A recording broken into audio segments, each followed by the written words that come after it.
You've probably scrolled past a dozen "I made $10,000 last weekend" posts and thought, is any of this actually real? Or am I just watching people sell the dream of selling dreams? The wild part is, the answer depends almost entirely on times you decide to show up, both physically and digitally. Let's start with the uncomfortable truth. Most side gigs don't fail because the idea was bad. They fail because the person launched into a vacuum, with no feedback, no community, and no real market signal. Think of it like opening a lemonade stand in a parking garage. The product might be great, but nobody wandered in to find out. Cities like Austin, Denver, and Miami have quietly become the testing grounds for the next generation of freelancers, creators, and micro-entrepreneurs. Partly because the culture there actively celebrates the hustle without mocking the stumble. These aren't just lifestyle cities, they're living, breathing focus groups with disposable income and a bias toward trying new things. Meanwhile, online platforms like Reddit's R, Entrepreneur, R, Side Hustle, and even niche Discord servers have become something like the world's most brutally honest business incubators. You post an idea, and within 48 hours, you'll either have validation, destruction, or most valuably, a pivot you never saw coming. Here's the irony nobody talks about. The communities most likely to help you win are also the most likely to roast you into rethinking everything. And that's actually the feature, not the bug. Behance, Product Hunt, and indie hackers exist in this strange middle space where people celebrate both your launch and your postmortem with equal enthusiasm.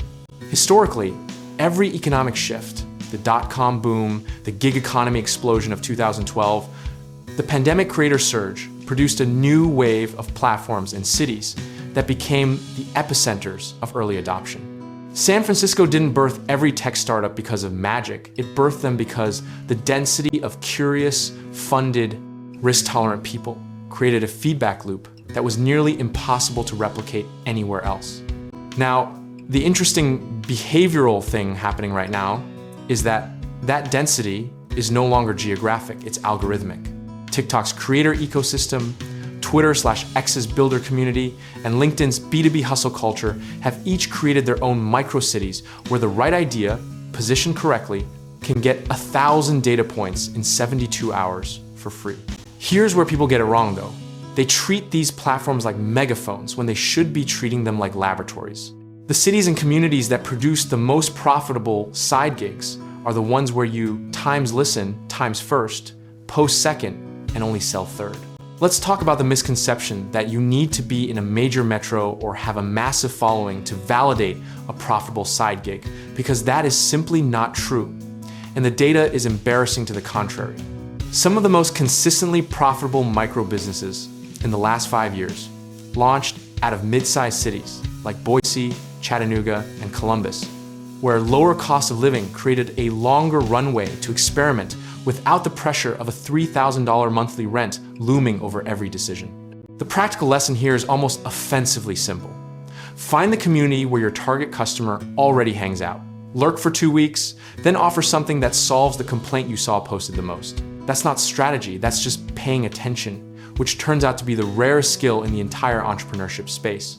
What the most successful side gig launchers share isn't genius or even great timing. It's a disciplined willingness to test small, fail cheap, and double down only when the market pulls them forward rather than when their own excitement pushes them. Position size matters here, just like it does in investing. Don't bet your whole identity on the first version of the idea.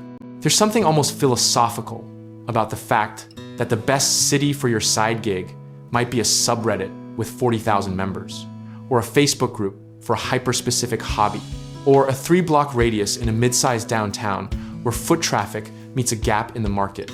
The game has always rewarded the people who stopped waiting for the perfect moment and instead engineered the smallest possible version of a real test.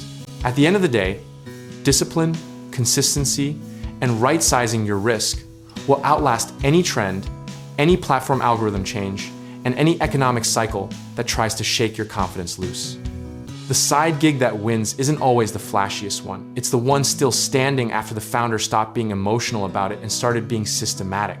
And if you're ready to stop theorizing and start building, whether that means a real estate side hustle, a contracting project, or finding the right lender to fund your next move, check out our links in the description below because we can help you get started today.